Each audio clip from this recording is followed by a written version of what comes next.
पहिरीं अप्रैल खां 6 अप्रैल ताईं समूरी सिंध में गैर कानूनी तौर तरसियल अफ़गान पनाहगीरनि जे ख़िलाफ़ कार्रवायूं जारी आहिनि। 307 अफ़गाननि खे अमीन हाउस ट्रांज़िट कैंप मां मुल्क बदर कयो वियो। शुरूआती तौर ते 313 माण्हुनि जी फ़हरिस्त जोड़ी वई। जांच पड़ताल ऐं तस्दीक़ खां पोइ 307 माण्हुनि जी कानूनी कार्रवाई मुकमिल करण बाद खेनि अफ़गानिस्तान रवानो कयो वियो।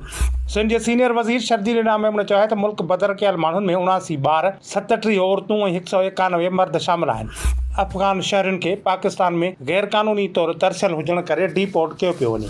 सिंध जे सीनियर वज़ीर शर्जील इनाम मेमन चयो त गैर कानूनी तरसियल परडे॒हनि खे मुल्क मां नेकाली ॾियण वारी मुहिम जारी रहंदी।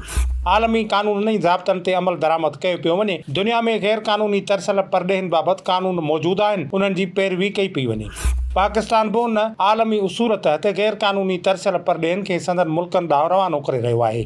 सिंध जे सीनियर वज़ीर शर्जील इनाम मेमन चयो त सिंध सरकार इंसानी हमदर्दीअ जे उसूलनि खे नज़र में रखंदे कानून मूजिबि क़दम खणी रही आहे। सिंध सरकार जी हीअ मुहिम जारी रहंदी त जीअं गैर कानूनी तौर तरसियल माण्हुनि जे ख़िलाफ़ असराइती कार्रवाई करे सघिजे।